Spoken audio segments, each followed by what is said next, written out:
My mother gave me The Fabulous Life of Diego Rivera for my 16th birthday. I was transported by the scope of his murals, descriptions of his travels and tribulations, his loves and labor. That summer, I got a job in a non-union factory, inspecting handlebars for tricycles. It was a wretched place to work. I escaped into daydreams as I did my piecework. I longed to enter the fraternity of the artist. The hunger, their manner of dress, their process and prayers. God, Patti? Patti! I bragged that I was going to be an artist's mistress one day. This is so mean, you guys. This is so mean. Like, lay around naked on a velvet chase and oil paint everywhere and turpentine and heavy drapes and rainy days and wine and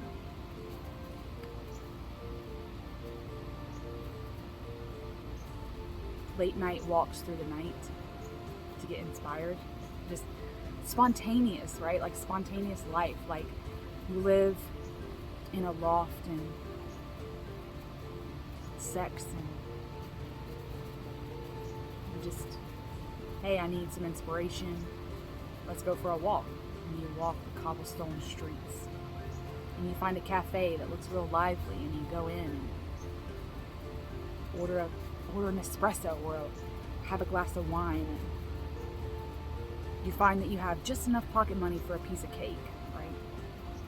Ugh, chills. Ugh.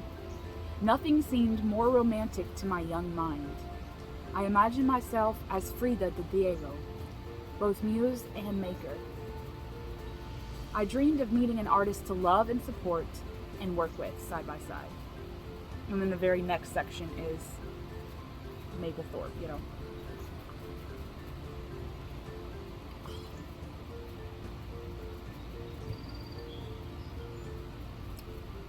I love this.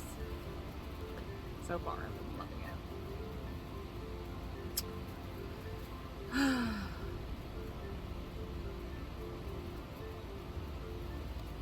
I'm going to read about Maplethorpe. So I'm sitting here listening to music, right?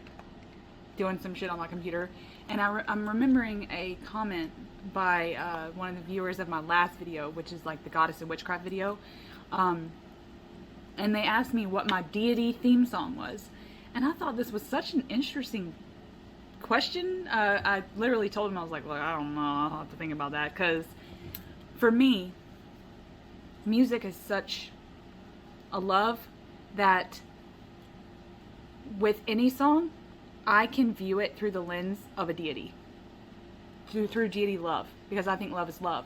I think that whether the song is about romantic love and sometimes we think a song is about romantic love when it's a song about someone's child, or when it's a song about family devotion, or God. Someone's making a devotional song about God. And so I can view it through the lens of love being love. And so it was such a hard question. And I'm sitting here and I'm listening to Neville, who's one of my favorite. I mean, he's up there, you guys. Don't know much. I don't know much, but I know I love you. God, the twang in that. Anyway, and it's like, it's a duet, right, between him and Linda Ronstadt. But it's like, I don't know much, but I know I fucking love my deity, you know? Like, that's the type of feeling, you know? Like, that's the feeling that you want to have when you listen to music.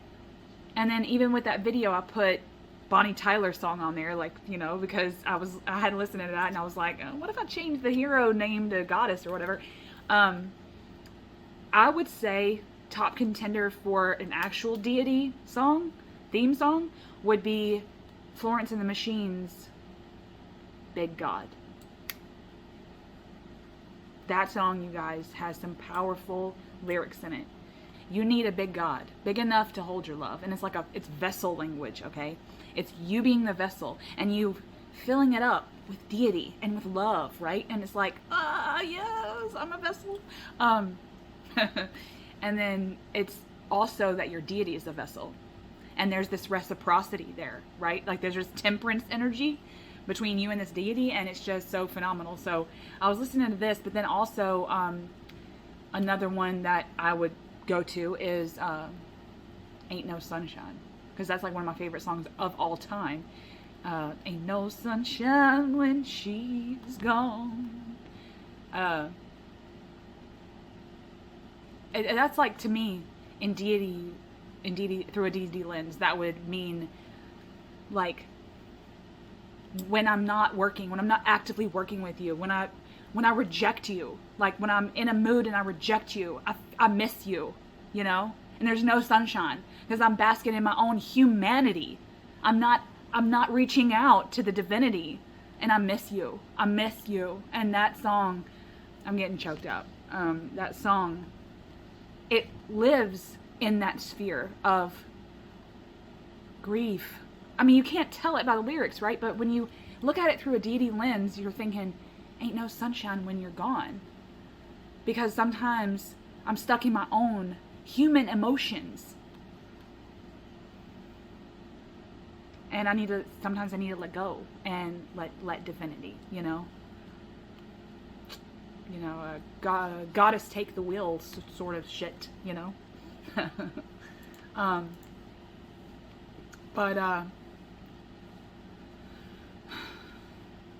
Like some jazz too. Like you know, listening to jazz that has a lot of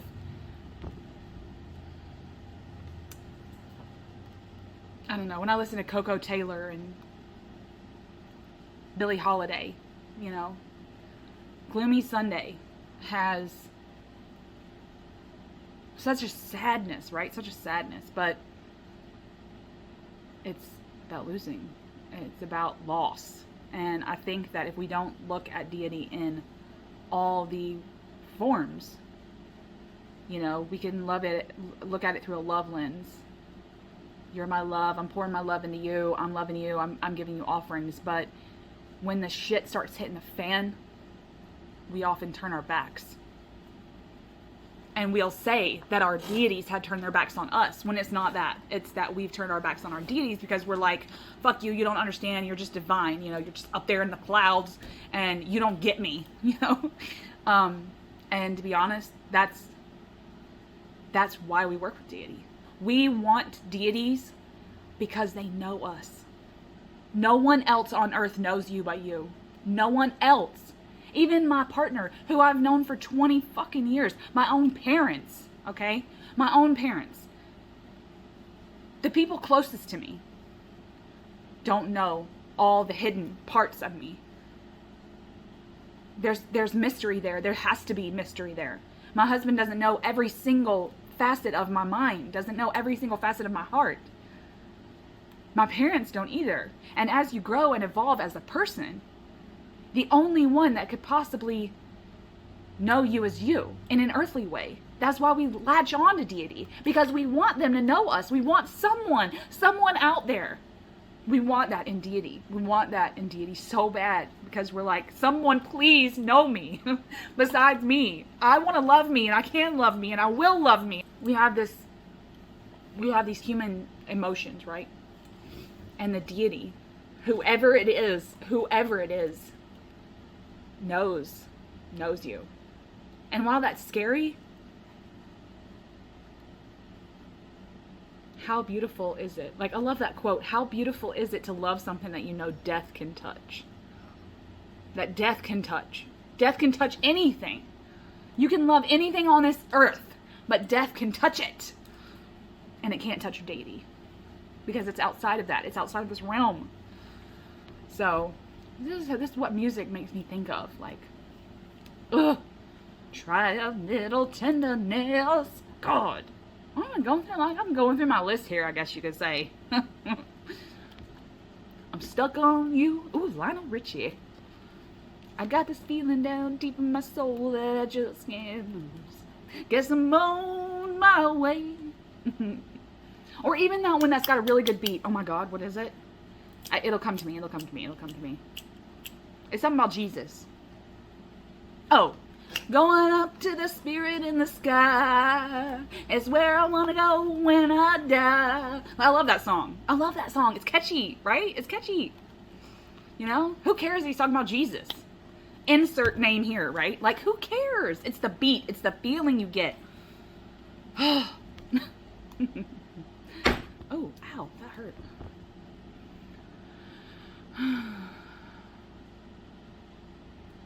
Again, I'm going down, right?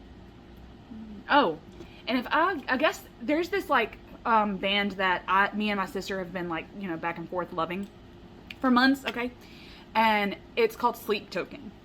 And they've got some lore behind them. Apparently this band worships sleep, okay? Like Hypnos from the Greek pantheon. I'm not sure if it is the Greek pantheon sleep, but it's like Hypnos, okay? And I don't want to discourage whoever it is that they do. I'm just saying to put something down for focus. But their songs are worship. They consider their concepts rituals and worships. And their song, Take Me Back, I'm going to listen to that shit right now. I know you can't hear it because I can't play it on YouTube, but whatever. Anyway, pick a freaking album of theirs and just listen to the whole fucking thing. Like, that's deity. That's deity work, right? Like, that's deity work and worship. Like, they're working that song, doing that thing, you know? They're in the studio. They're like, you know, like, oh, that doesn't sound right, you know? And they're thinking about their deity. Holy shit, okay? So Sleep Token is really high up there. Also, a couple years ago, long time ago, when Take Me to Church by Hozier came out, you guys,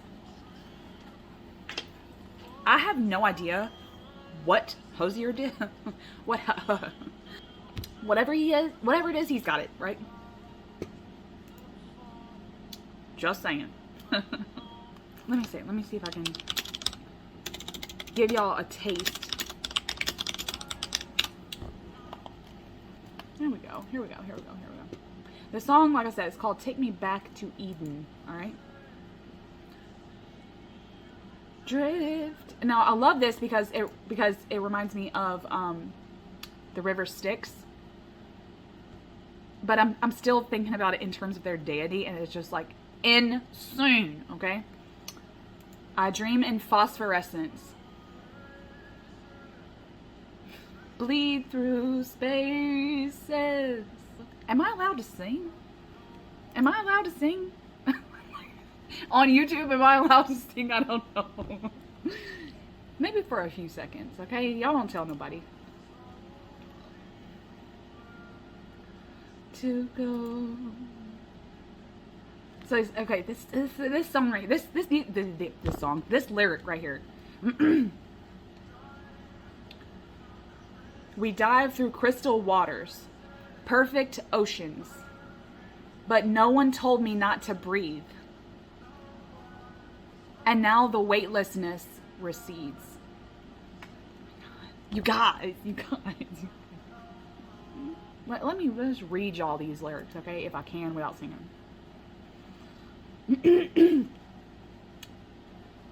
My, those eyes like fire. I'm a winged insect. You're a funeral pyre.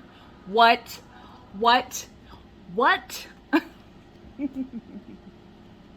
I'm a winged insect. You're a funeral pyre, right? Like moth to the flame, right? How clever to change.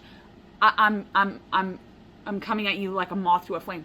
They changed it to be winged insect, and the deity being a funeral pyre. Oh my god! Like I was trying to get chills. So yeah. Anyway, so I'm just like going through. I mean, like my playlists when I am in this like I don't know music thing, I tend to go from like this is metal. This is considered metal, right? Like I'm metal. And then I'm over to Aaron Neville and Otis Redding and freaking Whitney Houston and Toni Braxton. And then I'm like R&B, right? And then I like go down to jazz because it leads me to the jazz. And then I come back up to like kind of pop. Like what the hell is Florence and the Machine? Pop? Florence and the Machine, right? And then like Sana and then whoever, okay? So I just keep like I go from song to song to song to song, and the emotions, they go like this, right? Like a roller coaster.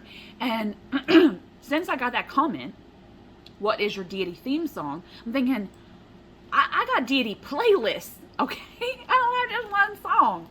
So it's a really good challenge for myself to view certain songs through the lens of deity, worship, and or work. And I'd be curious to know y'all's answers. So let me just click off because I really want to listen to this. Tell me your deity theme song, theme band, deity theme playlist. Y'all got a Spotify? You know? Leave it below. Alright. I hope you guys can hear me. I decided to film out here today because I was sitting out here researching the Keres, I guess what would be the Greek equivalent of the Valkyrie. And I even don't want to say that it's the equivalent because it's technically not all the way equivalent. The Keres are the malevolent death spirits, bloodthirsty spirits, where I believe that in like that Valkyrie are more angels of death from the battle, like battlefield death, and like they want to take the victorious dead to Valhalla, right? But the Keres are just bloodthirsty. They're like carrion birds. And it got me thinking because I love researching spirits, death spirits, and as someone who works with Nyx and chaos and the goddesses of death and darkness and night and moon and even the underworld, like the realm, it as a realm, right? But anyway, all kinds of goddess work. But the Keres are like these spirits, right? And they are these winged, beautiful, I wouldn't even say that they're warriors per se, but they're just, but then that got to me to thinking of them as like, okay, because there's some sort of personal gnosis here for me, because while I can read the myths and read the, you know, the Hesiod and the, you know, Homer, okay, I can read all of those references, but then part of me feels like instead of them being warriors, they're just bloodthirsty, like vultures, and they're the personifications of these things. They're the personifications of violent deaths, and how when and not like the Valkyrie, not in a non-violent way, not in or a non-battle way, like a non-victorious way. They have this nice malevolence about them, that they don't care, like they need your blood. That's it. And there's this picture in my mind of them and how that could translate into today's society, okay? Because back when we were fighting war, or when we were in active war, these spirits would very much be the forefront of a lot of the, I love that this card is on the bottom. Yes. And if you have this, if you have my Wild Nature Wild You Oracle, that does not, it's not included. This is a picture of my personal bones that I took. But I have some copies, so if you want a copy of the Bones card, let me know and I will send you one. But anyway, back when war was fought, it's kind of like the Keres would have been these spirits that would have had to been present for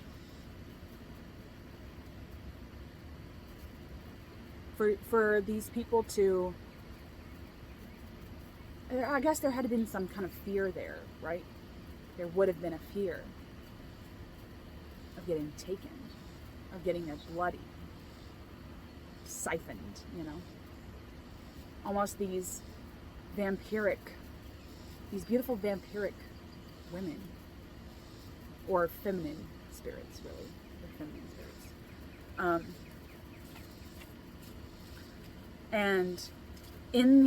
And so like in modern day times, I was like, okay, but how could that translate? It wouldn't translate very well, because we don't do war like we used to.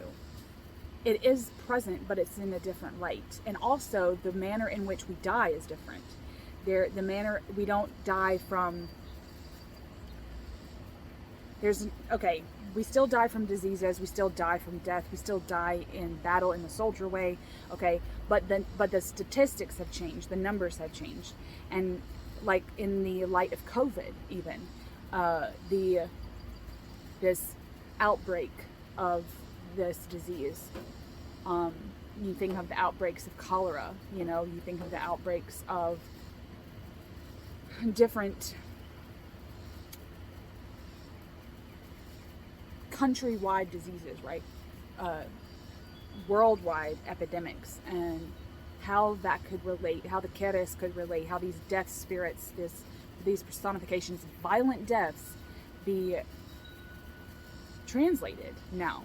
You think of police brutality, you think of the way in which people die now is so different than back then, that's how we would have to use the Keres to in translation, And in terms of personal gnosis, I believe that there's such a powerful thing that we do in terms of not reconstructionism, but evolving the myths, okay? Because if we just go on what we've read in terms of the old myths, in terms of the old stories, even if they've been translated by Joseph Campbell,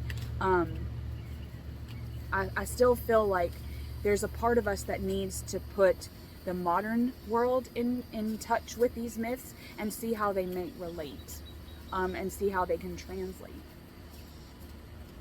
So I think about all that when I'm like thinking about these myths, and I don't know, it reminds me of a Tennyson poem.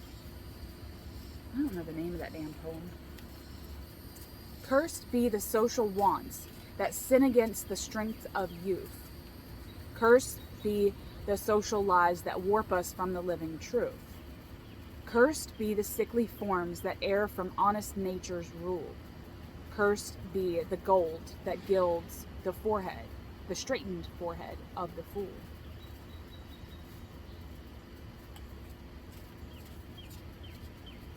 Are the Keres cursed? Or are we cursed? And in our deaths,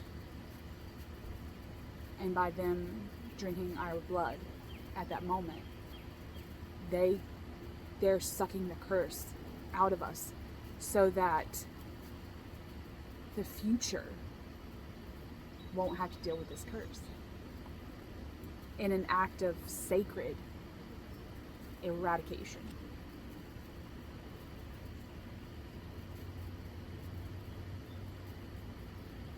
Let's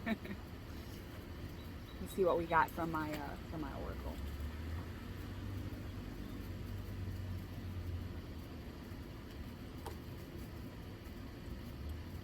Wind Dancer. I'm going to cut the deck. I know you can't see what I'm doing, but I'm going to cut the deck and get one more card. Rustic. Wind Dancer and Rustic. Winged Fury, right? No. I'm going back to Valkyrie now, but this is like this. Rustic makes me think primal, but makes me think old. It makes me think of ruins. It makes me think of patina. Not necessarily ruins, because that's another card in the deck, but like patina, right? The patina that we would put on something to that's the reason it's beautiful. Like a copper pot is so beautiful in and of itself, but then you add years and years and a century of patina onto it, and it's got this je ne sais quoi about it that makes it even more so. And I feel like that's a lot of the Keres energy, is modernization, is the modern way in which we would patina these old myths. Add patina, add the modernization of our society and our world onto these old world myths. And Wind Dancer, of course, makes me think of my relationship to the wind, but then also these winged beings flying in the wind and allowing the wind to carry the scent of blood and death and violence over the moors, like you see the moors in the back. They sniff the wind. That's what it makes me think of. But I also got this oracle out. The Iris Oracle. I don't know why. I guess I was just feeling this. I was just feeling this vibe for the Keres energy. I don't know. Put that over there. So, you know, maybe there's something in this deck that is wanting to come out because of this myth. And I'm just not, on first glance with this deck, you know, there's a lot of trauma and childhood and shredded innocence, and well, it's what it seems like to me, you know, coloring outside of the lines. But how can that relate to these winged carry-on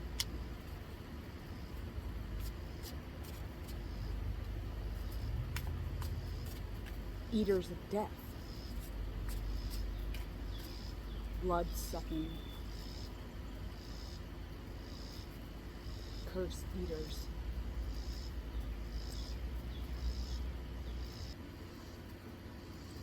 Let's ask the cards, right? Sitting on top of the world. Is that what that says? Yeah, sitting on top of the world. You see all the stars? This is Nyx. This is Nyx. Right there. Sitting on top of the world. Raining down. Stars raining down. Night raining down. Night descending. Right?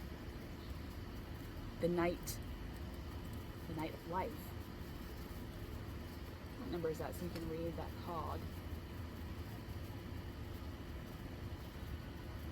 Okay. Sitting on top of the world. You made it. You are on top now, looking down. Don't all your struggles look tiny from up here? Dang, enjoy this time of success and empowerment. And remember, next time you have a stress that makes you feel like it could be the end of the world, think back on this time. This night message makes me think of making someone's day instead of what that message just said. But in terms of like what we're talking about now, it makes me think of we can make someone's day so that when the night is descending on them, they can look back on the humanity of people.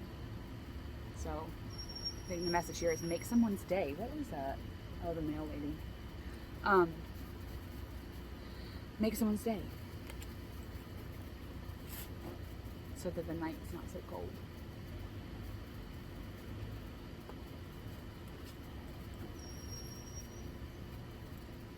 I like it. Do you guys have any thoughts on the Keres? Let me know.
This is my Oracle deck notebook.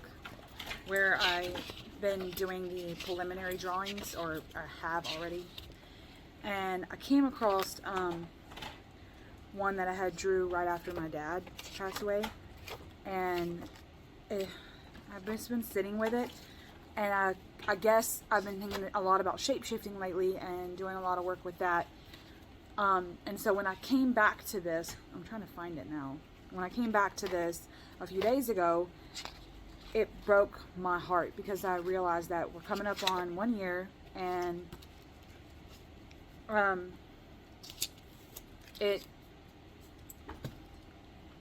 guess at the time I didn't realize what the reasoning, I didn't know what the reason behind drawing it was, like why it's his card.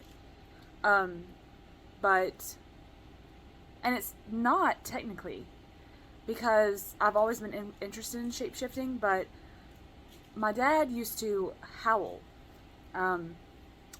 whenever we'd be camping, or we had like this long backyard growing up, like with all of our trees in there, and burn piles, burn pits and things, and in the night we'd be outside, because we were always outside because it was too hot in the damn house in the summer. And he would go like this, and it was just like the way he did his hands or something, and he could howl like an actual howl, like an actual wolf. It sounded just like that. And the wolves and coyotes in the neighborhood, like, well, we didn't live in the neighborhood, but the neighborhood that that was like a U shape behind our house, they'd all like bark back, and it was such an experience, and it's a powerful memory that I have with him. But so thinking about shape-shifting, and then how I came back to this drawing, this card, makes me think of him and howling at the moon, and researching why they do that, why wolves do that. I mean, there's several reasons why they do it, okay? But then in the manner of shape-shifting, what that could mean. So this card in the Oracle deck that I'm drawing, that's coming out whenever, is a person with like a spell, fire coming out of their hands, and a wolf, right? And the card, I believe, is going to be called Cast a Howling Spell. You know, and it's just like the pose, this reverent, like, I'm charged, but I'm on my knees. It's in prayer, it's in reverence, it's in agony, it's in grief. You know, I'm going to cast this, and I'm going to transform myself. I'm going to transform my consciousness. I'm going to howl at the moon. Maybe I should put a moon in it. You know, like, y'all let me know. Like, there's a lot of moons in this deck, okay? There's going to be a lot of moons in this Oracle deck. I mean, already this is like 80 cards, okay? But anyway,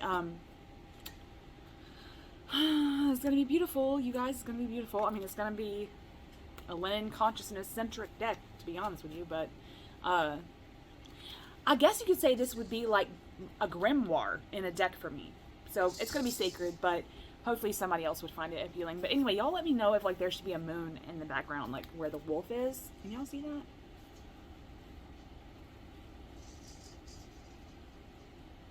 It's so good.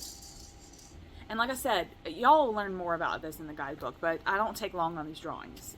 They're supposed to be primitive, they're supposed to be raw, and they're not supposed to take me longer than 10 minutes. I like time myself.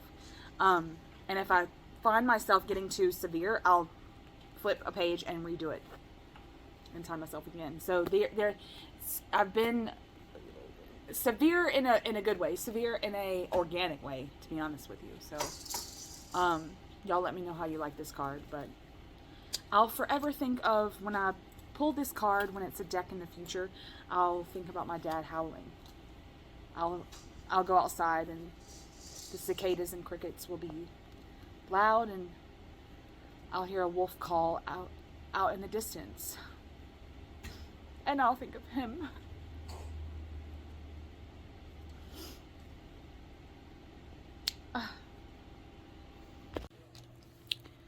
Oh, late night. Got Patti here with a bill envelope as a bookmark. There's some sacredness in that. Soul cards.